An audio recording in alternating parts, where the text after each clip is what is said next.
هذا القرآن يوحدنا لطريق الخير يوجهنا. الحمد لله وكفى وسلام على عباده الذين اصطفى. أما بعد فأعوذ بالله من الشيطان الرجيم. بسم الله الرحمن الرحيم. وَلَقَدْ آتَيْنَا لُقْمَانَ الْحِكْمَةَ أَنِ اشْكُرْ لِلَّهِ وَمَنْ يَشْكُرْ فَإِنَّمَا يَشْكُرُ لِنَفْسِهِ فَإِنَّ اللَّهَ غَنِيٌّ حَمِيدٌ. صدق اللہ العظیم. برادر محترم رئیس الجامعہ مولانا ڈاکٹر قاری احمد میاں تھانوی صاحب، برادر محترم نائب محتمم مولانا ڈاکٹر خلیل احمد تھانوی صاحب، اساتذہ گرامی قدر، فضلاء اکرام اور عزیز طلباء، یہ آپ کے لیے اور خاص طور پر فاضلین دارالعلوم الاسلامیہ کے لیے بڑی خوش بختی اور سعادت کے لمحات ہیں کہ آپ کو آپ کی درسگاہ نے، آپ کی مادر علمی نے، جس درسگاہ نے، جن در و دیوار نے آپ کی تربیت کی، آپ کو علوم قرآنیہ اور علوم نبویہ سے مزین کیا، اس ادارے نے اور اس مادر علمی نے یاد کیا. یہ آپ لوگوں کے لیے بہت خوش قسمتی کا مقام ہے، اور میں یہ سمجھتا ہوں کہ ہمیں دینی مدارس کے اندر اس کو رواج دینا چاہیے، اور اسی طرح کے فاضلین کے اجتماعات ہر مدرسے کے اندر وقتاً فوقتاً منعقد ہونے چاہیے، اور فاضلین کو وہاں جمع بھی ہونا چاہیے، اس لیے کہ جامعہ سے یا اپنی مادر علمی سے جو تعلق ہوتا ہے، اس لیے کہ ماں ہے نا، مادر ماں ہے، ماں سے تعلق کبھی ختم نہیں ہو سکتا ہے. نہ ماں اولاد سے تعلق ختم کر سکتی ہے اور نہ اولاد ماں سے تعلق ختم کر سکتا ہے. لہذا یہ بات طے ہے کہ مادر علمی سے اس تعلق کو جو کہیں چھپا ہوا ہوتا ہے، ہماری مصروفیات، ہماری مشغولیات کے اندر دب جاتا ہے، اس کو وقتاً فوقتاً تازہ کرتے رہنا چاہیے اور آتے رہنا چاہیے. اس اعتبار سے یہ آپ کے لیے ایک بڑا خوش قسمت موقع ہے، اور آپ اس پر اللہ کا شکر ادا کیجئے کہ اللہ نے آپ کو یہ موقع عطا کیا. اور اللہ کا شکر ادا کرنے کے ساتھ ساتھ اس مدرسے کی انتظامیہ، خصوصاً معتمم صاحب مدد اللہ العالی، مولانا خلیل صاحب اور تمام اساتذہ اکرام، یہ مولانا اسد اللہ صاحب، جتنے بھی لوگ، جو میں تو دیکھ رہا تھا نا بہت عرصے سے اس کے اوپر بڑی محنت ہو رہی تھی اور بڑی تیاری ہو رہی تھی. الحمدللہ آج وہ محنت ثمر لائی، اس محنت نے آج پھل دیا، اور وہ پھل جو جامعہ دارالعلوم اسلامیہ میں ایک عرصہ پہلے دیا تھا، وہ پودے جو ایک عرصہ پہلے دیے تھے معاشرے کو، آج وہ ماشاءاللہ تناور اور پھلدار درخت بن کر ہمارے سامنے موجود ہے. اللہ تعالیٰ آپ کے علم میں، آپ کے ایمان میں، آپ کے تقوی میں، آپ کے عمل میں اور برکتیں عطا فرمائے، اور آپ اسی طرح علم دین کی خدمت کرتے رہیں. میرے ذمے جو موضوع ہے، وہ موضوع یوں ہے، یا اس کے الفاظ اور اس کے کلمات یا تعبیر جو بھی کہہ لیں آپ، جس کو ہم آج کل کی زبان میں کیپشن کہتے ہیں، وہ یہ ہے کہ سرکاری و جدید عصری اداروں کے اساتذہ اور ان کی ذمہ داریاں. سرکاری و جدید، یہ سرکاری اور جدید کے درمیان جو واو ہے، میرا خیال ہے واو عاطفہ ہے، اور واو عاطفہ ہونے کا مطلب یہ ہے کہ عطف جو ہے وہ مغایرت کو چاہتا ہے. آپ کو یہ بات اچھی طرح معلوم ہے تو اس کا مطلب ہے کہ معطوف اور چیز ہے اور معطوف علیہ اور چیز ہے، یعنی سرکاری ادارے اور چیز ہیں، جدید ادارے اور چیز ہیں۔ میں جو اس کا مطلب اپنی طرف سے سمجھا ہوں ایک فقہی استنباط کے طور پر، وہ یہ کہ سرکاری اداروں سے مراد سرکاری جامعات ہیں اور جدید اداروں سے مراد غیر سرکاری جامعات ہیں۔ اور غالباً یہ موضوع مجھے اس لیے دیا گیا ہے کہ مجھے دینی مدارس کا، دینی مدارس میں پڑھنے کا بھی، دینی مدارس میں پڑھانے کا بھی، اور سرکاری جامعہ میں پڑھنے اور پڑھانے کا بھی، اور غیر سرکاری جامعہ میں پڑھانے کا بھی تجربہ ہے۔ اور اصل کام تو ظاہر ہے ہمارا مدرسے کا ہی ہے، ہماری اصل تو یہی ہے۔ ریٹائرمنٹ کے بعد ایک صاحب سے ملاقات ہوئی تو وہ مجھ سے پوچھنے لگے کہ ریٹائرمنٹ کے بعد کیا کر رہے ہو؟ تو میں نے کہا میں ریٹائرمنٹ کے بعد کل شیء یرجع الی اصلہ کا مصداق بنا ہوا ہوں۔ تو وہ سمجھ گئے اور کہنے لگے اچھا کسی مدرسے میں پڑھانا شروع کر دیا ہے؟ میں نے کہا جی ہاں کسی مدرسے میں پڑھانا شروع کر دیا۔ اصل کام یہی ہے۔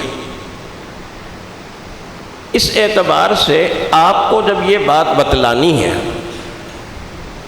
آپ کو اس ذمہ داری کا احساس دلانا ہے، تو اس کے معنی یہ ہیں یا اس کا مفہوم یہ ہو سکتا ہے کہ وہ حضرات علماء، وہ حضرات فاضلین کہ جو یہاں سے فضیلت حاصل کرنے کے بعد، دستار فضیلت حاصل کرنے کے بعد کسی سرکاری ادارے، کسی غیر سرکاری جامعہ میں پڑھا رہے ہیں، تدریس کے فرائض سر انجام دے رہے ہیں، وہاں ان کی ذمہ داریاں کیا ہیں؟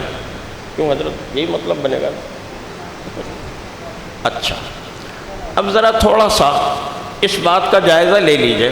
علمی باتیں آپ صبح سے سن رہے ہیں، لہذا میں تو نہ عالم ہوں، نہ مقرر ہوں، نہ خطیب ہوں، نہ مجھے کوئی علمی بات کرنی آتی ہے۔ چند باتیں جو زندگی میں دیکھی ہیں، مشاہدہ یا تجربہ ہوا ہے، وہ باتیں بس آپ سے تبادلہ خیال کے طور پر عرض کر دوں کہ دو چیزیں ہیں جو بنیادی فرق ہے ہماری جامعات یعنی ہمارے مدارس میں اور عصری اداروں یا سرکاری جامعات میں، اور وہ دو بنیادی فرق یہ ہے کہ عصری جامعات، عصری یونیورسٹیوں اور پرائیویٹ یا سرکاری کالجوں اور اسکولوں سے جو پڑھ کر آتے ہیں جو لوگ، یا جو جامعات میں پڑھ رہے ہیں، یونیورسٹیوں میں پڑھ رہے ہیں، ان کی علمی سطح وہ نہیں ہوتی جو ہمارے طلباء کی علمی سطح ہوتی ہے۔ اور اس بات کو یہ جو جامعات کے اساتذہ ہوتے ہیں، خالص جامعات کے اساتذہ جو کسی کالج کے سسٹم سے آئے ہیں اور کسی یونیورسٹی میں پڑھا رہے ہیں، اگرچہ کہنے کو تو وہ یہ کہتے ہیں کہ یہ جو دینی مدارس کے طلباء ہوتے ہیں انہیں کچھ پتہ نہیں ہوتا، یہ بالکل بیکار وقت ضائع کر رہے ہیں، لیکن حقیقت یہ ہے، اور یہ بات میں نے اپنی آنکھوں سے دیکھی ہے اور محسوس کی ہے کہ دینی مدارس کے طلباء جب ان جامعات میں جا کر کسی کلاس میں ایم فل یا پی ایچ ڈی کے اندر داخل ہوتے ہیں تو ان اساتذہ کے لیے باقاعدہ ایک ٹینشن بن جاتی ہے۔ اس ٹینشن کا مشاہدہ میں خود کر چکا ہوں کہ پی ایچ ڈی کی کلاس آئی ہمارے ڈپارٹمنٹ میں، شعبہ علوم اسلامیہ میں، اور وہ 15 کی کل کلاس تھی، یعنی کل 15 ہمیں اجازت تھی 15 طلباء کو داخل کرنے کی، ہم نے 15 طلباء داخل کیے، ان 15 میں سے 7 یا 8 علماء تھے، دینی مدارس کے فاضلین تھے۔ صدر شعبہ نے مجھ سے پوچھا کہ آپ ان کو عربی پڑھا دیں گے پی ایچ ڈی والوں کو؟ میں نے کہا جی پڑھا دوں گا۔ کہنے لگیں خاتون تھی، کہنے لگیں کہ آپ کو نہیں پتا پی ایچ ڈی کی کلاس کا؟ میں نے کہا کیوں، پی ایچ ڈی کی کلاس کو کیا ہوا؟ کہنے لگیں اس میں مولوی بہت ہیں۔ میں نے کہا تو پھر کیا ہوا؟ کہنے لگیں مولویوں کو قابو کر لیں گے۔ میں نے کہا یہ تو ہمارا آبائی پیشہ ہے، مولویوں کو قابو کرنا تو ہمارا آبائی پیشہ ہے، ہمارے باپ دادا بھی یہی کرتے آئے ہیں، لہٰذا یہ کوئی مسئلہ نہیں ہے، الحمدللہ قابو کر لیں۔ یہ ہے وہ ٹینشن۔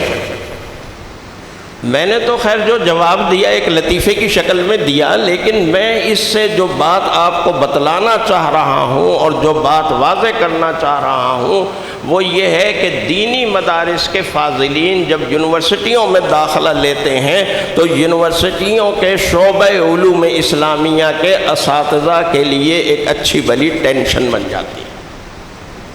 کیوں بنتی ہے؟ سوال یہ ہے کہ کیوں بنتی ہے؟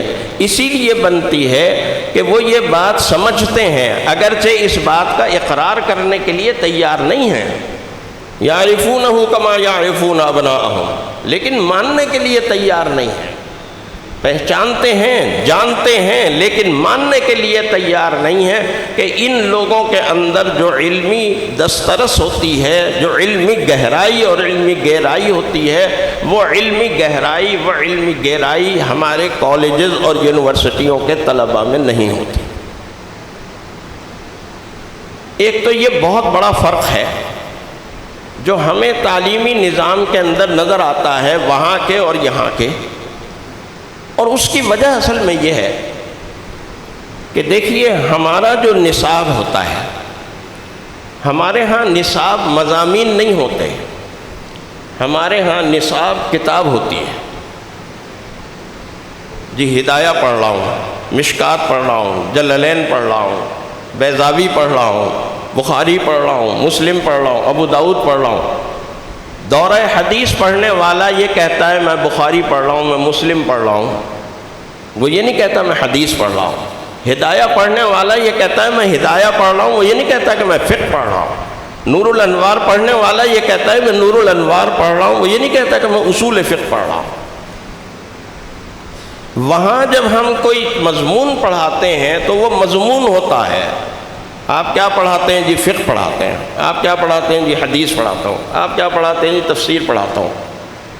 یہ ایک بہت بڑا اور بہت بنیادی فرق ہے کہ وہاں جو اساتذہ ہیں وہ وابستہ ہیں مضامین سے، اور یہاں اساتذہ وابستہ ہیں کس سے؟ کتابوں سے۔ یہ ہمارے بخاری کے استاد ہیں، یہ ہمارے مسلم کے استاد ہیں، یہ ہمارے ابو داؤد کے استاد ہیں، یہ ہمارے ہدایہ کے استاد ہیں۔ ہم یہ بات کہتے ہیں نا اور یہ بات بیان کرتے ہیں، اس کا اصل مقصد کیا ہے؟ فرق کیا ہے؟ بات تو ایک ہی ہے نا کہ اگر کوئی یہ کہے کہ میں فقہ پڑھا رہا ہوں یا کوئی یہ کہے کہ میں ہدایہ پڑھا رہا ہوں، فرق کیا ہے؟ بہت بڑا فرق ہے، اور وہ بہت بڑا فرق یہ ہے کہ جب آپ یہ کہتے ہیں کہ میں ہدایہ پڑھ رہا ہوں یا میں ہدایہ پڑھا رہا ہوں تو صاحب ہدایہ کے علوم اور صاحب ہدایہ کی روحانیت اور برکتیں آپ کے ساتھ شامل ہو جاتی ہیں۔ جب آپ کہتے ہیں میں فقہ پڑھا رہا ہوں تو کسی شخصیت کی برکت، کیونکہ کسی شخصیت کا نام ہی نہیں لیا آپ نے، کسی شخصیت کی برکت نہیں آتی، اور آپ فقہ پڑھنے کے بعد یہ سمجھتے ہیں کہ میں بڑا فقیہ ہو گیا، میں بڑا مجتہد ہو گیا، میں اجتہاد کر سکتا ہوں، میں آج چھوڑیں جی امام ابو حنیفہ کو، چھوڑیں امام مالک کو، میں اجتہاد کروں، میں بتاؤں گا اور میں رہنمائی کروں گا قوم کی، میری تحقیق، میری ربع صدی کی تحقیق۔ پھر آدمی محقق بن کے اٹھتا ہے اور وہ یہ سمجھتا ہے کہ آج تک دین پر کسی نے تحقیق ہی نہیں کی، آج تک کسی نے دین کو سمجھا ہی نہیں، آج میں سمجھاؤں گا، میں ہوں بہت بڑا علامہ، میں ہوں بہت بڑا محقق، اس لیے کہ وہ سبجیکٹ سے وابستہ ہوتا ہے۔ لیکن جب انسان کتاب سے وابستہ ہوتا ہے تو وہ کتاب کے واسطے سے صاحب کتاب سے وابستہ ہوتا ہے۔ جب وہ بخاری پڑھ رہا ہوتا ہے تو امام بخاری کے انوار و برکات حاصل کر رہا ہوتا ہے، جب وہ مسلم پڑھ رہا ہوتا ہے تو امام مسلم کے انوار و برکات حاصل کر رہا ہوتا ہے۔ اور خاص طور پر حدیث پڑھنے والا ہمارا طالب علم تو ہر استاد حدیث شروع کرنے سے پہلے، کتاب شروع کرنے سے پہلے اپنی سندیں بیان کرتا ہے کہ میں نے فلاں سے سنا، اس نے فلاں سے، اس نے فلاں سے، اس نے فلاں سے، اور وہ سند رسول اللہ صلی اللہ علیہ وسلم تک پہنچائی جاتی ہے۔ اس کا مطلب کیا ہوتا ہے کہ جب میں حدیث پڑھا رہا ہوں اور میں یہ بتا رہا ہوں کہ میں نے یہ حدیث فلاں سے پڑھی ہے، وہ ان کے استاد فلاں تھے، ان کے استاد فلاں تھے، تو ان ساری شخصیات کی روحانی برکتیں اور ان ساری شخصیات کی علمی برکتیں میرے شامل حال ہو جاتی ہیں۔ یہ فرق ہوتا ہے بنیادی طور پر۔ دوسری چیز جو میں نے محسوس کی ہے وہ یہ ہے کہ اساتذہ کا، ادارے کا، درسگاہ کا ادب و احترام یا کتاب کا ادب و احترام، اگر اس حوالے سے ہم طلباء کو دیکھیں تو جو ادب و احترام کی روایت ہمارے دینی مدارس کے طلباء میں ہوتی ہے اساتذہ کے، وہ مولانا حنیف صاحب کہہ رہے تھے کہ یہ زندگی بھر قائم رہتا ہے، میں کہتا ہوں زندگی بھر نہیں، یہ نسلوں سے قائم رہتا ہے۔ میں آپ کو اپنا ایک واقعہ بیان کرتا ہوں۔ میں گومل یونیورسٹی ڈیرہ اسماعیل خان کی ایک میٹنگ میں گیا تو گومل یونیورسٹی کے ایک پروفیسر، وہاں کے ایک بہت بڑے شیخ الحدیث کے بیٹے تھے، وہ مجھ سے کہنے لگے کہ والد صاحب آپ سے ملنا چاہتے ہیں۔ وہ مجھے شام کو وہاں مدرسے میں لے کے گئے۔ ان کے والد صاحب، اب مجھے نام نہیں یاد ان کا، ان کے والد صاحب وہاں ایک عرصے سے شیخ الحدیث تھے اور ہزاروں کی تعداد میں ان کے شاگرد اب شیخ الحدیث بن گئے تھے۔ اس وقت میری ان سے ملاقات ہوئی، 100 سال کے قریب ان کی عمر تھی۔ وہ مجھے لے کر گئے اور ایک درسگاہ میں بٹھا دیا، وہاں جہاں آپ کو پتہ ہے درسگاہ میں ایک جگہ ہوتی ہے جہاں استاد بیٹھتے ہیں، چھوٹا سا گدا بچھا ہوا ہوتا ہے، تپائی چھوٹی سی ہوتی ہے اور آگے تپائیاں ہوتی ہیں طلباء کے لیے بیٹھے۔ تو وہ استاد جس جگہ بیٹھتے ہیں وہاں انہوں نے مجھے بٹھایا، اور تھوڑی دیر کے بعد وہ پروفیسر صاحب اور ان کے بھائی ایک بہت بزرگ شخصیت کو دونوں طرف سے پکڑ کر لے کر آئے۔ میں نے کہا کہ آپ انہیں کیوں لے کر آئے؟ مجھے بتا دیتے، مجھے وہیں چلتا جہاں حضرت تھے، آپ نے حضرت کو کیوں بے آرام کیا؟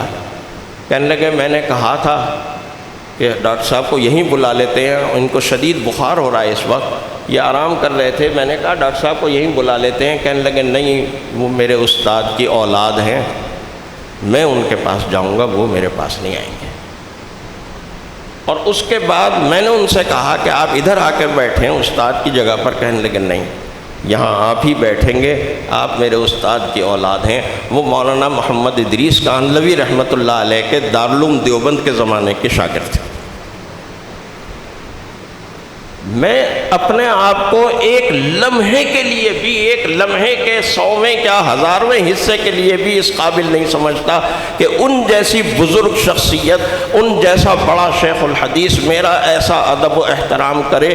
صرف یہ نسبت تھی کہ میں مولانا محمد ادریس کاندھلوی رحمۃ اللہ علیہ کی اولاد تھا، ان کی استاد کی اولاد تھا، ان کا استاد نہیں تھا، ان کے استاد کی اولاد تھا۔ اس بات کا انہوں نے اکرام کیا، جبکہ ان کے استاد کو اس دنیا سے گئے ہوئے بھی 20 برس 25 برس گزر چکے تھے، بلکہ زیادہ گزر چکے تھے۔ یہ جو ادب و احترام ہوتا ہے ایک شاگرد کے دل میں، اس ادب و احترام کی مثال یا نظیر ملنا آپ کو جامعات میں ممکن نہیں ہے۔ ہمارے ایک دوست ہیں کراچی میں، مفتی ابو ہریرہ محی الدین اور مفتی ابو ذر محی الدین، دو بھائی ہیں۔ ان کی ایک انجمن تھی، انجمن صوت الاسلام، اس کے تحت ہمارے تربیت علماء کے کورسز ہوتے تھے کراچی، اسلام آباد اور پشاور میں۔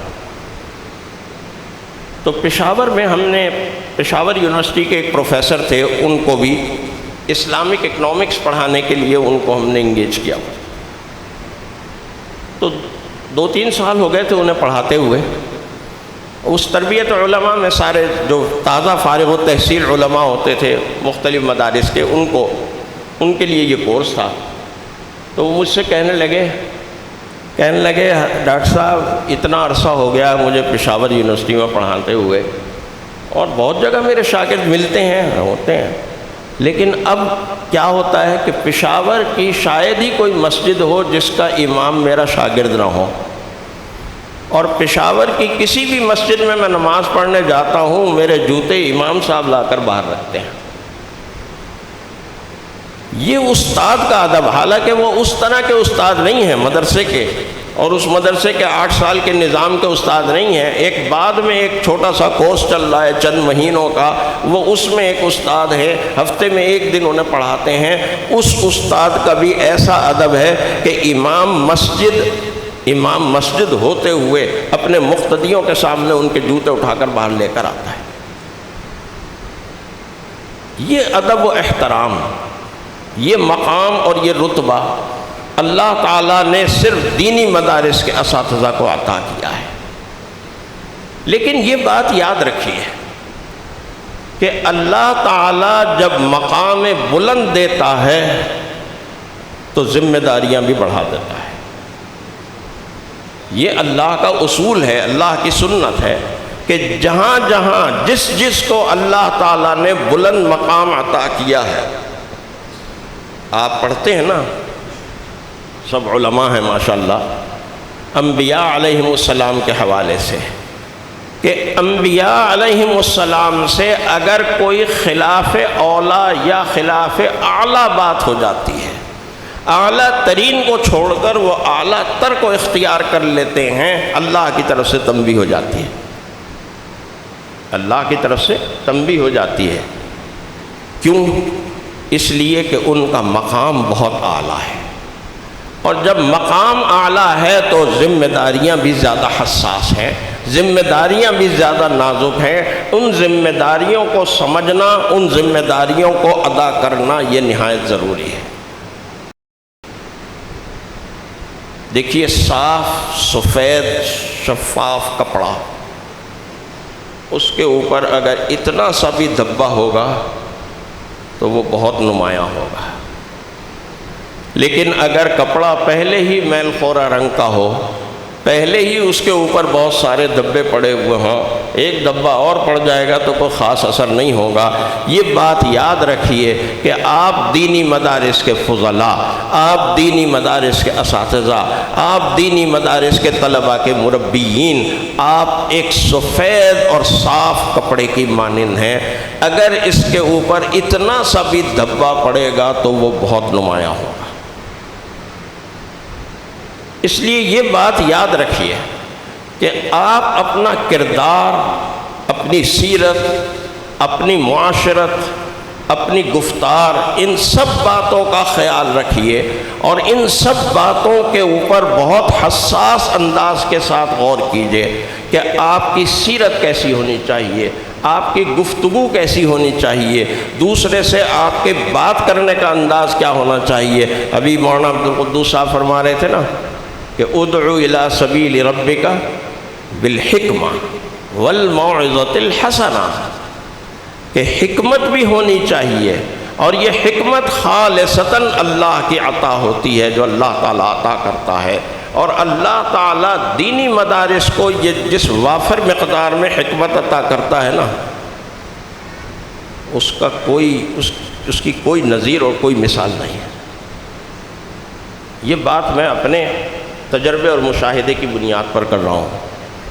اس وقت میری عمر تقریباً 63 سال ہو چکی ہے، اور اس 63 سال میں سے میرے خیال ہے 45 سال تو یقیناً پڑھاتے ہوئے گزرے ہیں، 45 سال میں کوئی شبہ نہیں کہ پڑھاتے ہوئے گزرے ہیں۔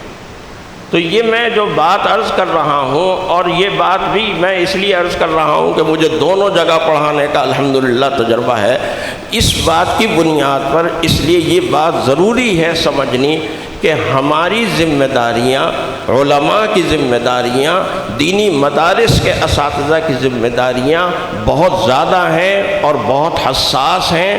ان ذمہ داریوں کا احساس اپنے اندر پیدا کرنے کی ضرورت ہے، غفلت کی نیند سے بیدار ہونے کی ضرورت ہے، اور غفلت کی نیند سے بیدار، اب یہ کیا ہے؟ میں جو ادب و احترام کی بات کر رہا تھا، کچھ لوگ اس ادب و احترام کا ناجائز فائدہ اٹھانے کی کوشش کرتے ہیں، طلباء سے اپنے ذاتی کام کرواتے ہیں، کوئی طلباء سے کمر دبوا رہا ہے، کوئی طلباء سے پاؤں دبوا رہا ہے، کوئی کچھ کر رہا ہے، کوئی یہ ذاتی کام طلباء سے نہ کروائیں، علمی کام بے شک کروائیں، علمی کام لیں ان سے اور علمی کاموں میں ان کی معاونت کو حاصل کریں، لیکن ذاتی کام اپنے طلباء سے نہ کریں۔ آپ ماشاءاللہ سب نوجوان ہیں، سب ماشاءاللہ بہت قوا والے ہیں اور انشاءاللہ اپنی قوا کی مدد سے سارے کام کریں گے۔ انتھک محنت کریں، انتھک محنت کریں، وقت کو بالکل ضائع نہ کریں۔ یہ ساری باتیں مولانا یوسف خان صاحب کر گئے ہیں کہ کس طرح سے آپ کو اپنے نظام الاوقات کو، اپنی زندگی کو منظم کرنا ہے۔ تو اس اعتبار سے اس حساس ذمہ داری کا، اس حساس اور نازک مقام کا احساس اپنے اندر پیدا کیجئے اور ان ذمہ داریوں کو ادا کرنے کی پوری شعوری کوشش کیجئے۔ حق تعالی جل شانہ ہمیں ان علوم سے بہرہ مند فرمائے اور ان علوم پر اللہ کا شکر ادا کرنے کی ہمت اور توفیق دے، اس لیے کہ اللہ کا یہ وعدہ ہے لئن شکرتم لازیدنکم، جتنا شکر کرو گے اتنا میں اس نعمت کو بڑھاتا چلا جاؤں گا۔ تو جتنا آپ اللہ کا شکر ادا کریں گے کہ اللہ نے آپ کو علوم نبویہ سے سرفراز کیا، اللہ نے آپ کو علوم الہیہ سے سرفراز کیا، جتنا شکر کریں گے اللہ تعالیٰ علم کے دروازے آپ کے اوپر کھولتا چلا جائے گا، اور پھر آپ کے لیے فقہی استنباطات کرنا، نئے مسائل کا حل تلاش کرنا، نئے مسائل میں لوگوں کی رہنمائی کرنا، یہ سب کام بہت آسان ہوتے چلے جائیں گے انشاءاللہ العزیز، بشرطے کہ آپ اپنی ذمہ داری کا احساس اپنے اندر پیدا کریں۔ حق تعالی جل شانہ ہم سب کو توفیق نصیب فرمائے۔ وآخر دعوانا ان الحمدللہ۔ هذا القرآن يوحدنا لطريق الخير يوجهنا